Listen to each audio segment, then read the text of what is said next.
Hello and welcome to tonight's episode of Nedbank Pitch Polish. I'm Subimboya Arnold, and tonight we wrap up round 2 of the competition. That's 3 judges, 2 entrepreneurs, and just 1 place in the top 4. You already know it's going to be a battle worth watching. Stay tuned.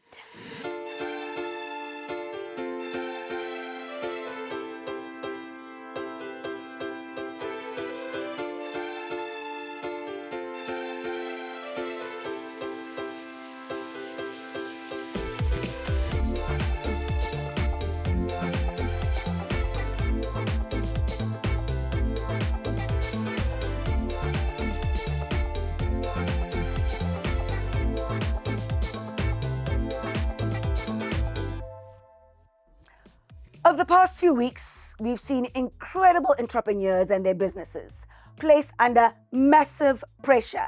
Some cracked, some soared, and soon there will be just 4 left. We're getting closer to the finish line and the competition is tighter than ever. Let's take a look at the leaderboard. Kate, Prudence, and Vanessa have already secured their spots in the semi-finals, and tonight we'll find out who rounds out our top 4. Before we get to the pitches, if you're wondering why anyone would willingly put themselves through this much pressure, scrutiny, and tough feedback, it's quite simply because it's worth it.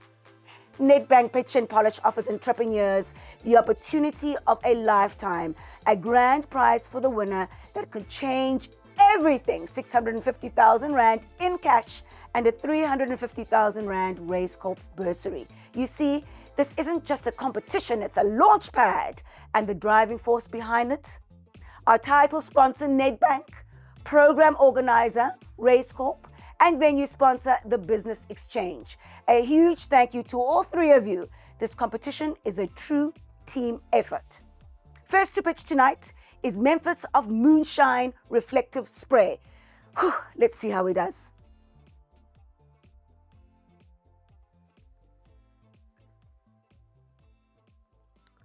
Welcome, Memphis. Good afternoon, judges. I see you've changed the label. Is that right? As per the recommendation. That's great. And what do you think of your new label? I think it looks appealing on the eye. I Yeah. don't know about you, judges. But I think it looks way better than the last one. Yeah. But let's hope this pitch is way better than the last one. Are you ready?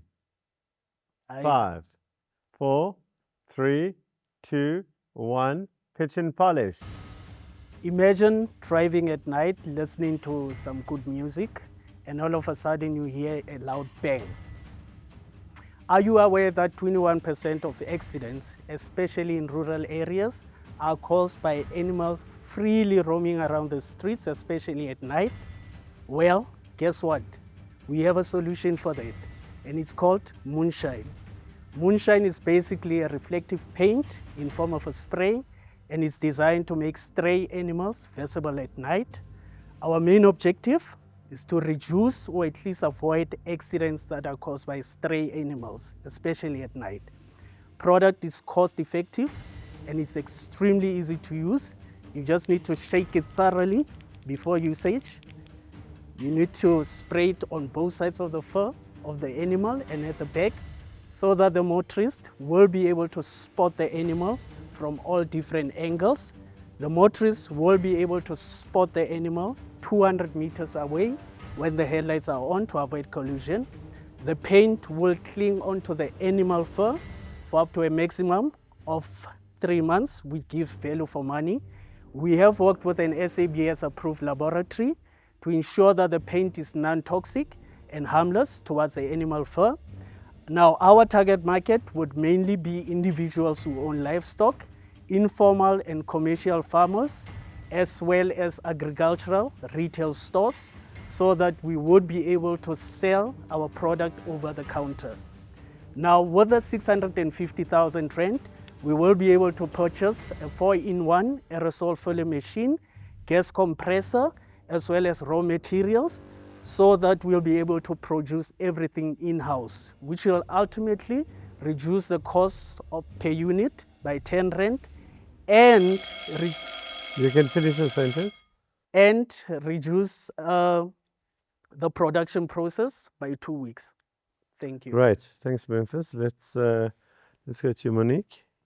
Lovely to see you again, and lovely to see your relabeled product. It looks good. Thank you. I must tell you that in the last round, I scored you the highest of the 3 judges. So I'll put that out there in terms of kindness. All right. Thank you very much. But my biggest concern with your product is that I love the product, and I think that it's got so many legs to it. There's so much that you can do with it. But my concern is that to date, you have had such a dependency on outside funding and very little sales pipeline. I'd like to know, from the last time that we saw you, what sales have you landed to build this business on your own without external funding? Yeah, can I just start by saying the gap that you have seen, starting from 2017, through those grants, I had to go through the process of ideation, because it was just an idea. I had to go through the process of conceptualization of the product development, as well as testing, and we did not just do the testing in like 2 months or 3 months.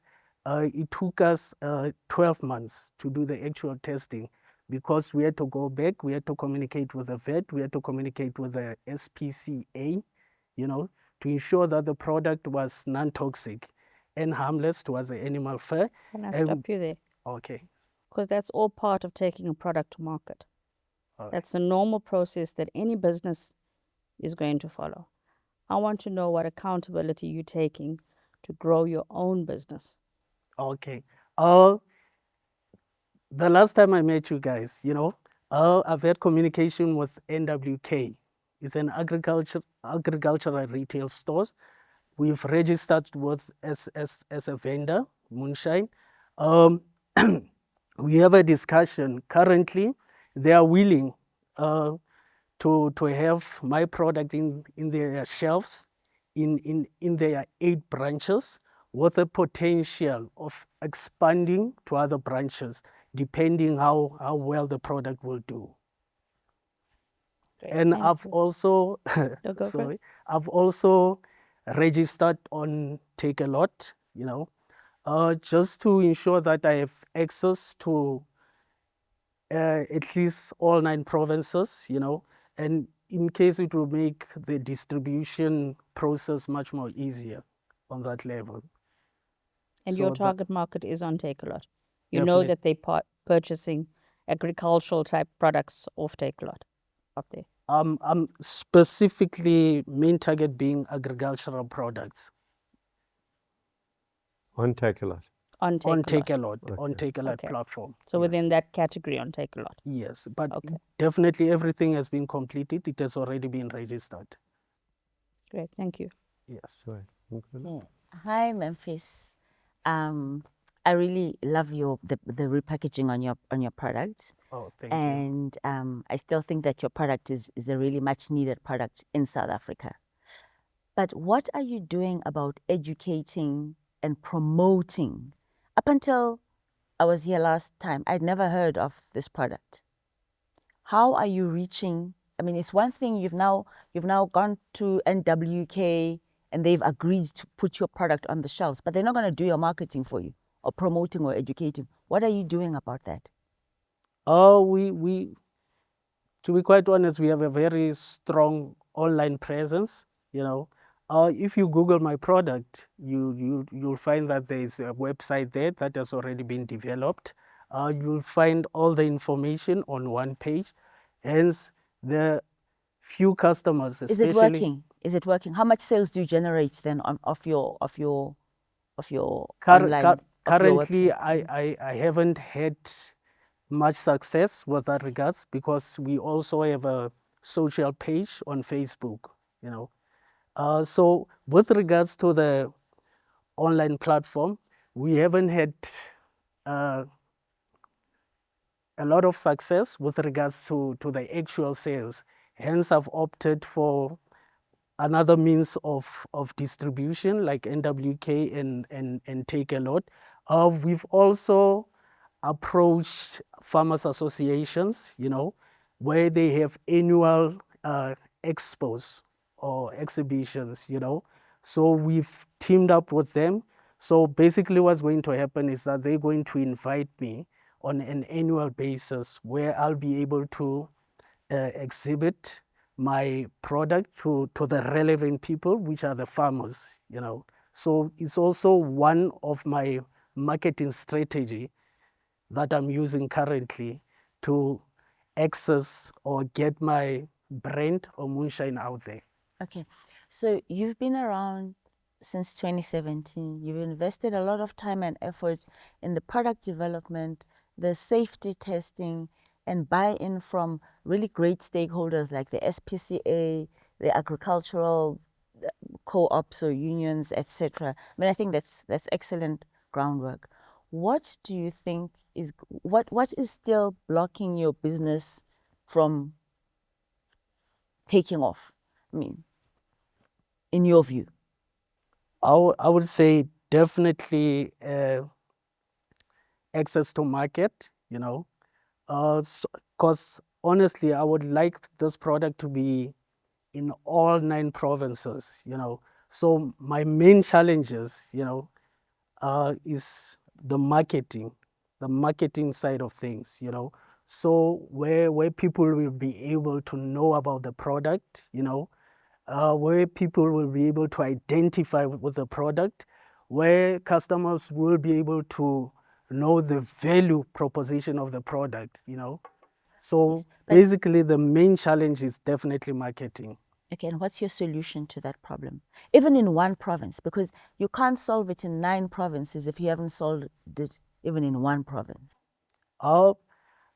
At this stage, we're trying to appoint what we call sale consultants in each and every provinces, where they will be able to approach farmers, just to rather sell or let them know about the product and that the product exists. So currently we're looking at sales consultants in each and every provinces. Word of mouth, is always the best.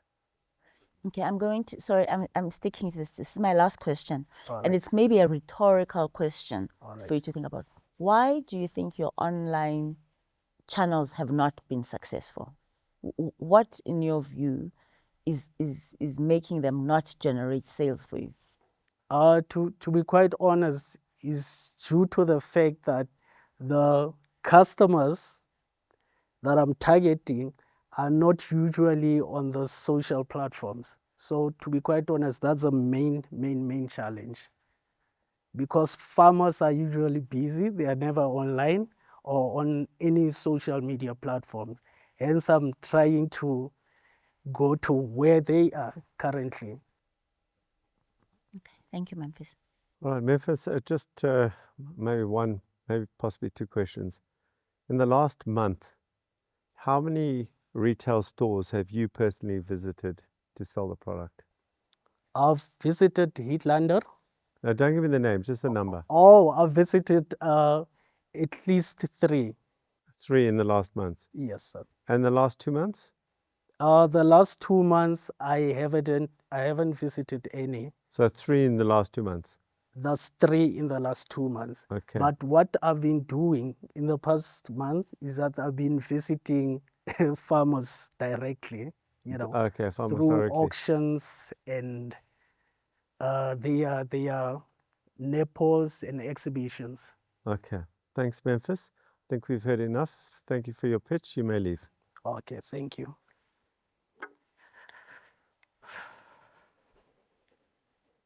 All right, your thoughts. So, I mean, it's very clear to me. I mean, I still love the product. I still think the product has opportunity. But what Memphis is not, Memphis is a product developer. For me, the most disappointing aspect of his business is the marketing strategy and the go-to-market. It still doesn't have, in my view, a convincing strategy and understanding that that is the biggest weakness in his business right now. And until that is addressed, I mean, I think there's nothing that he's even now he's talking about the 650,000 going into investing in an aerosol machine, into the production capacity, which I think is necessary and important, but is nothing, at least as far as I heard, of that 650 is going to be targeted towards generating sales, which in my view is what his business needs more than anything else. And I think there is a market out there. So 100%, I agree with that. yeah. Your thoughts? Yeah, I maintain he's got a brilliant product, a much needed product, but he's not doing enough from an entrepreneurial perspective. He's not driving the business. He's waiting for other people to step in and drive his business for him. You know, he mentioned approaching expos and exhibitions, and his words were, they will call me on an annual basis to come through. Why are you not calling them on an annual basis to be there? You know, I love his product. I love his product. I really, really do. And there's so many legs to it. Like I can see fuchsia pink cows at a lobola ceremony, if that's the color theme of that event. There's just so much he can do with it. But he is not the business owner behind it. He's the product developer, and that's it. And I don't think that another investment is going to fire him up to actually sell his product. I think it's a capacity thing. I just don't think that's his what's the right word? I don't think that's his strength. Marketing and sales is not his strength. But for me is that if he had said to me, I'm going to hire a hotshot sales team and marketing team, and they're going, do this and this, and because I've got everything now, I just need to drive demand. Then I would have said, that's great, because then he can go into looking at, what color to make it pink, blue, or whatever, if that's what the marketers and the people come back saying, hey, in the Eastern Cape, they'd really like it if it was pink, and, But also, like NAMPO, the biggest agricultural show, only happens, and you are invited to it to exhibit there. So I think that's what he meant, is that he's now one of the exhibitors that's going to be there every year. So, but I mean, I think he is in his way going to the farmers and to the whatever. But I mean, to me, it's clearly not effective in terms of how he's. Well, it's not efficient. Promotion. Hey? It's not efficient to go to farmer to farmer to farmer. It's not efficient. And it's just one of him, and he's doing everything else. I mean, he's never going to get anywhere. And he's going to sell one or two. Yeah. All right, I think we've got enough. Let's get scoring. Memphis, that was round 2. How are you feeling? I'm extremely excited to be through to the next round, Obviously, mixed emotions. Yes. With regards to my pitch. Yes. Questions were extremely difficult and challenging. Yes. So if I go through to the next round, something that I need to look into. Definitely, because there were specific areas they were focusing on, you know what I mean? And we hope what you said has gotten you through to round 3. Tell me about your relationship with your mentor. How's it going? My mentor and I are like besties. We get each other. We think alike, and I'm learning, to be quite honest, I'm learning a lot from her, especially with regards to the finances of the business. Going forward, what has been the best learning experience of round 2? Definitely harsh questions, that brings you back to reality. Absolutely. Where they push you to your extreme, So it's good, In order for you to be the best, you must compete with the best. We live and we learn. All the very best going forward, Memphis. Thank you. A smart move by Memphis to redesign his label between the last round and tonight. It shows he's been listening to the judges' concerns about the market readiness of his product. But tonight's questions were less about the product and more about the person behind it. Can he sell? Can he scale it? Is Memphis an inventor or an entrepreneur? That remains to be seen. Next up, here's Blessing, the confectionery king behind Baker's Creationz. Let's hear his pitch.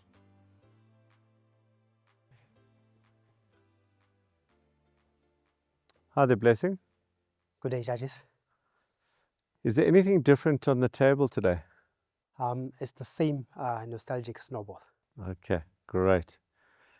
You understand there's 2 minutes to pitch today. Yes. 5, 4, 3, 2, 1, pitch and polish. I am Blessing Sithole, the founder of Baker's Creationz, with over 20 years experience in business management and a lifelong passion for baking that started as a hobby. Based in the rural of KwaZulu-Natal, we have established this business into a premium quality confectionery manufacturing business. Our facility complies with the Global Food Safety Initiative standards, and all our products are halal certified. Our primary product is a snowball, also known as a red cake, a beloved South African classic, but we have reimagined it. A softer, fluffier sponge cake filled with cream, with the intention of appealing to the modern market while staying true to tradition. This innovation has earned us a national listing with Pick n Pay. We also supply Spar KZN, Zebo Group, and major fuel station shops in Durban and surroundings, with KZN provincial agreements and national rollout plan already in place. We are proud to have been recognized as Pick n Pay Supplier of the Year. We have a team of 30 and management that has over 50 years experience in the confectionery and baking industry. Our last financial year ends annual turnover was 4.5 million with a gross profit of 40% and a net profit of 9%. We have since improved our net profit to 16% in the past few months. Should we win this competition, we'll use the funds towards increasing capacity in our current facility. 285,000 on an additional delivery vehicle and 365,000 on an additional baking oven. This will increase our production and distribution capacity and increase our monthly turnover by over 100% within 6 months. We'll also use the mentorship support towards refining our management systems to allow us to successfully operate multiple sites in different provinces as we scale our operation. We are not just baking, we're building a brand. With the right... Okay, I'm going to let you finish with the right. Finish? Can I start the sentence from... No, with the right. All right. With the right? With the right investment, our snowballs from the rural area could become South Africa's loved treat. It's a... That's it. All right, thank you. You can push, but not that far. All right, thank you. Let's start with you, Monique. Hi, Blessing. Hi, Monique, how are you? Good, thanks. As I said to you, I love snowballs, so I love the nostalgia behind it. It brings back lots of beautiful childhood memories. And with that in mind, I went online to see if I could purchase it. And your top supplier has been out of stock for the last week on your chocolate snowballs. So my question to you is, how do you ensure that the placement that you have at the moment, that there's adequate stock happening or in place? If I may ask you, try to order through Pick n Pay. Yes. Pick n Pay online. Yes. So with Pick n Pay, we don't have control of the orders. So they have their own system that manages the orders. So that's the challenge we have with them. So the control that we have is that we are able to look at that demand and then approach them and say that, can we please extend our reach to a certain number of stores or to certain specific stores? How are you monitoring that demand then? We basically do store visits and we communicate with them. Yes, we've had a bit of setbacks, but we've been, in the past few months, we've been recovering and recovering quite good. So you visit all the Pick n Pay stores? Not necessarily all the stores, because with some of them, they are not within our reach, but we communicate telephonically with some of them. For example, as I'm here in Gauteng, I've been able to visit at least 3 stores while I'm here. with your footprint expanding, so now with engine coming on, etc., how are you going to manage your stock levels? Which with the franchise stores, especially the garage stores, it's much easier because we communicate with them on daily basis. Because when they place orders, they place an order today and deliver the next day. So that way it's easier to manage the stock levels with them. Would you say that's a risk in your business at all? The only challenge is the distribution because it's a bit costly because they don't have a distribution network like Pick n Pay. So we need to deliver direct to each store. Okay, thank you. Blessing, congratulations on winning Pick n Pay Supplier of the Year, on being a supplier to Pick n Pay, being on the forecourts of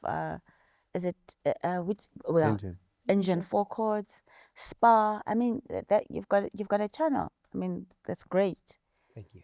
But my question is, which of those, or do you know which store or which stores generate the highest volumes for you, where your sales are the highest? Currently, Pick n Pay is our top customer in terms of generating revenue. Overall, but do you know which Overall. store in Pick n Pay? I mean, I don't know how many stores Pick n Pay has. Do you know where exactly they sell the highest number of your products? Yes, with Pick n Pay, it's easier because they have a portal, so whereby they update it daily. Okay. So, yes. All right, so you do. So tell me, how are you promoting your product? What is your promotion strategy for Snowball or Bakers? You've got a delivery channel. You've got Spa, you've got Engine, you've got Pick n Pay. So how are you now? So when people walk in, how do they know? How do you promote the demand for your product? So for the customers that are within our reach, we do in-store promotions. So once in a while we'd visit, we basically alternate stores. And then we look at the stores that we feel that if we we set up in-store promotions in that particular store, there's a chance of high return on that investment. And then we'd set that up and then would do the in-store promotion on those stores. Okay, so describe your customer for me, your target customer. Just describe who is he or she, how old is he, where is he based, and what is it that they're looking for when they come to your product? So my primary customer, it could be a young family, it could be someone who's still in tertiary, or someone who just started entering the employment space, and they're looking for a treat. And we also get customers that are older, they look at the Snowball and then it just reminds them, it brings back those memories, and then they try them out. So I'm a family. I'm walking into Pick n Pay, looking for a treat for my family. How do I know to go to your product? What distinguishes? What will lead me or distinguish your product from the thousands of other bakers or baking treats that are on any Pick n Pay shelf? So how do I know to go to yours? Yes. So with Pick n Pay, we have negotiated a primary shelf space. So whereby when you walk into the confectionery department, the freshly baked cakes, especially the outsourced, because they also have the ones that are baked in store. So you easily see our product in terms of our branding as well. It's highly visible. And we also have merchandisers as well that are contracted, that ensure that it's always in the right position. Okay, thank you. Okay, you asked a lot of my questions, but it's okay. Right. So what is the brand? What's the name of the brand? I can't see it from here. It's Baker's Creationz. Okay, can you see? I can't see it from here. In other words, it disappears, right? So I can't see it from here. That's one, just some feedback on your branding. You speak about the 650, what you would do with the delivery vehicle and the extra oven. You're profitable, you're growing. Why not go to traditional funders like Nedbank and get funding that way? So our business has had some setbacks due to personal challenges that I previously had that derailed the growth of business for about 3 years. So, and it happened that the previous financial year, the turnover was good, but the profit wasn't looking good. So that does create a negative effect.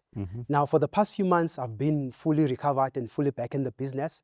Hence, I've been able to make some adjustments towards the efficiency of the business, efficiency of production, to improve on the profitability. However, it's still not enough because we already have access to markets and the market is not waiting for us. So it's important for us to act as quickly as possible to get into this market that we already have access to. And this 650 will obviously boost us into reaching that. And last question, do you have a competitor in Pick n Pay with a similar product? At Pick n Pay, they don't have the exact product. Similar. However, they do make an in-store product, which is the old traditional. Okay. Blessing, thank you for your pitch. You may leave. Thank you.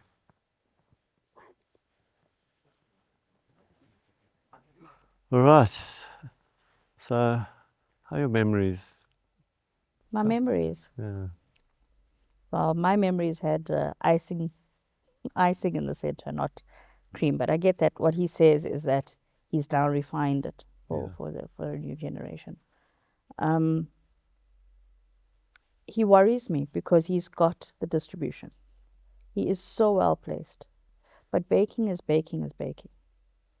It's very replicable. So what's going to keep him placed on the shelves? And I like the question you asked at the end. Pick n Pay does this as well. Pick n Pay bakery makes these snowballs. What's going to stop them from adding cream to the center as opposed to the food coloring they do? So I think he really needs to dig deep and understand what his unique selling proposition is with these snowballs. Yeah. I mean, to me, he's similar to Memphis in the sense that he's not a marketer or promoter, because this is what the question was. He needs to create, I mean, this product, people need to talk about, you need to go to Pick n Pay. The only reason Pick n Pay will stock the product is if people are walking in every day asking where's the snow, whatever it's called. What is it called? Snowballs.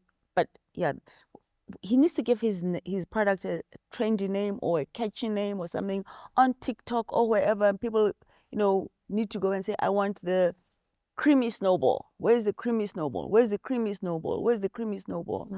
I mean, that's just me, whatever. But for as long as he's focusing, I don't know what's going to drive the. So Pick n Pay have done their bit. They've given him a little bit of shelf space. So have engines. But to drive the sales and the appeal and the building the brand, that's his job. And I don't think he has the wherewithal, the capacity to do that. And you can't sit back and wait for Pick n Pay to call you and create the demand. You've got to actually illustrate to Pick n Pay, this is the demand for my product. Yeah. The fact that it hasn't been on the shelf for over a week online, you can't passively sit. He's got that throughway. He needs to actually act on it. I have nothing to add. Nothing. That's because you haven't eaten a snowball. Let's get scoring. That was your 2-minute pitch for round 2, Blessing. Unjani, how are you feeling? I feel relieved that I've done my pitch now. So I've been nervous the whole day. Did you give it your best shot? I tried. I did stumble there and there.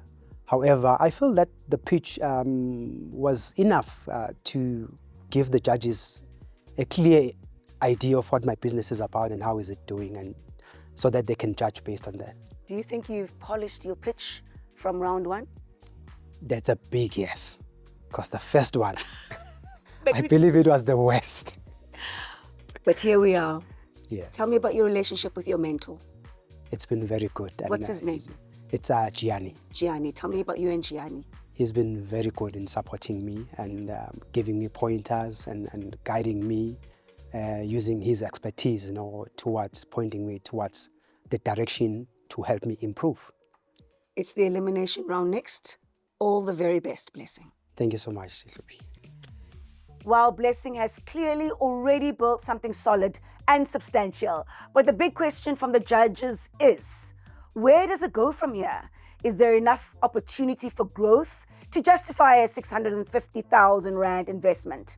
As Alon reminded us earlier, it's not just the words in the contestants' pitches that they're judging, it's the thinking behind the words. The judges are asking themselves, would I invest 650,000 Rand in this business? And would it succeed and scale with that investment? Two businesses, two very different visions, but only one can move to the semi-finals. Let me go find out what the judges are thinking. Hi, judges. So those were the last two pitches of round two. Judge Monique, you said specifically to Memphis that you were his cheerleading head judge in round one. What do you think of his pitching in round two? His pitching improved. Okay. So I do think he was a lot more confident in round two. Okay. Yeah, so there was an improvement. Continuing with Memphis, Judge Nonkubela and Judge Alon. There was a definite issue about sales.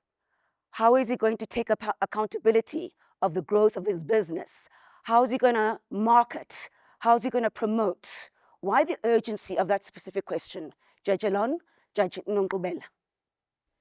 I mean, what is business if it's not selling and generating sales? I mean, that's what it is. And if you not, as an entrepreneur, as a business person, not able to recognize that as the key driver of success of your business, then you don't have a business. You could have a good product, but if there's no market for it, or if there is a market, but you're not, creating the market and growing the market, then that product, nobody would, it's futile. Judge Alon? Exactly what she says, 100%. It's sales. Sales über alles. So otherwise it's the best kept secret. I love the way you put that. Let's move on to Blessing. Let's continue with you, Judge Alon. Why did you ask Blessing why he doesn't use traditional funders? But if you think about the question, he's coming here, he's talking about what seemed to be a very logical use of the money, very good use of the money. Yeah. So I'm saying, well, if you need that and you're making a profit, why not go? There's a whole industry called the banking industry out there that's specifically there for that particular part of your journey to fund your growth. Okay. And if the numbers are there, which he said, Yes. then why not? And because of that question, then you find that there is a problem in the past. And that's really where I was prying. So that's why the question. And I think that did kind of elaborate that problem in the past. He did accept and Yes, was truthful about that, yes. which you specifically loved. I love that. I know you saw that. I enjoyed that. You asked Judge Nonkubela, describe your target customer. Why do you ask that? We said before, it's all about sales, or Yes. creating a market. So you have to start with an idea of who is going to buy this product. Who is my customer? Because how do you reach them? If you don't know who you're reaching, who you're targeting? It's very important. You have to start by having a clear vision or somewhat clear vision of who is going to buy this and why they're going to buy it, so that you know how to reach them. Judge Monique, you asked how he's going to expand his footprint. Can you tell us a bit more about the reason for that question? So he's already got access to markets. Okay. So he's already got Pick and Pay. He's already got Engine. He's got the four courts there.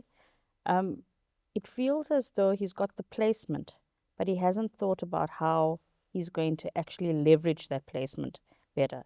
And to add to your question around the target market, Yes. it's all well and good getting shelf space. Yes. But when a person walks into one of those stores, why you? Why your particular product is going to stand out? That for me needs to come through more strongly. Well, that's it from the judges' insights. Next up is the elimination round. Who do you think is the business that's going to stay on the show or go home?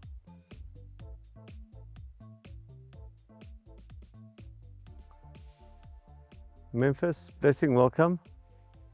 It's that terrible part of the competition where one of you stays and one of you goes. Let's start our feedback with you, Memphis. Yeah, just a much better pitch this time. Really, you could feel the difference between the last time and this time. Even in the way that you presented, the confidence came out. There was almost a different Memphis in front of us this time to last time. So big congratulations to you on putting in that effort. As well as the sticker, taking the feedback from the judges, putting that sticker there, and I thought that was very good. Also, the NWK opportunity, I think that's also showing activity. And once again, just to remind you that we think that this product is a phenomenal product, and phenomenal products need to be out there in the market and need to serve a market, and we think your product is great. On the negative, I think you picked up from the judges that there's a sense that you're taking too long, from 2017 till now. And even though I agree that products do take time to get to market, the view is that it's taking too long. And what's going to generally happen at that time is that somebody's going to pick it up and then they're going to just leapfrog you. So you might have some sort of patented technology or some exclusivity. Somebody's just going to find another way. You're going to have identified a market and somebody else is going to take that market from you. Somebody who is in more of a rush to get that to market. So when I asked you the question around, how many companies have you seen in the last month or 2 months, it was 3. It should be 3 a day. It should be actually 5 a day. It shouldn't be 3 over 2 months. That's the level of activity when you're launching a product, that you need to be seeing clients at that kind of rate. And then it was, I think the question in terms of the channels around social media, but social media or even putting it on Takealot might be activity, but it's the wrong type of activity. In other words, your market is not on those social media. As you said, they're not on the social media, and you're not selling anything through the website. And so what you've done, which is I commend you on, is going to the market and to the end user. So that's a B2C model where you're going to the consumer and you're selling it directly to the consumer. The positive in that is that it's going to give you feedback. But I think that the product is good. The negative is that it's inefficient. So for me, I would rather spend my time going to retailers right now and more like NWK than to the end market. So it's very inefficient. And so to me, the way to solve the problem of this business is through sales. And a sales plan did not come through. And as I said to Hlubi, when she asked, I said, it's a best kept secret.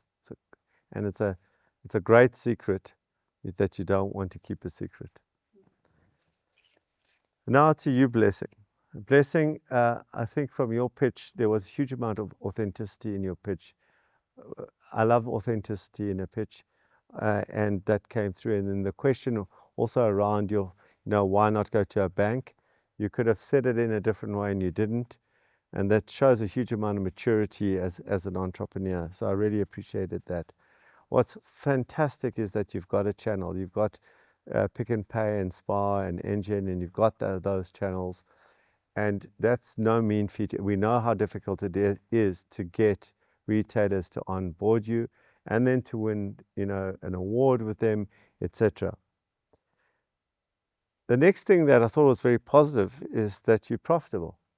That's also a difficult thing to be, and you're profitable now, and you've come, as you say, from a place of non-profitability. and that you've got this shelf space that you've negotiated. So these are all positives that came through. On the negative side, and it's a big negative, is brand. Because the thing is, when I come into store and I couldn't see what brand it is. I couldn't remember the brand. You know, it's one thing to get the product onto shelf. It's more important to get it off of the shelf. And so when people walk in and now they've got the opportunity to go what is probably a cheaper Pick n Pay bakery product versus your product, I don't know if that's true, but I'm assuming that, is now there's a choice. And the moment you become successful, I promise you the competitors will stream in. And so if you haven't built brand in this time, okay, and you haven't got distribution in this time and brand in that distribution, then you're actually just creating a market for somebody else. That's all you're doing. You are really being a very kind man to the next competitor who's just going to walk in and take it all away from you. And once again, the sentiment is around urgency. It's about brand and urgency. And that's about creating the market. So there's an inefficient leverage right now of what you have. You've got something great. You've got distribution. But if Monique now is going on to buy it and it's not there and you say it's Pick n Pay, your processes must pick that up before Monique does. You know, it's not for Monique to pick it up, it's for you to pick it up. And for you then to be pushing this opportunity, because this window is going to close before you know it.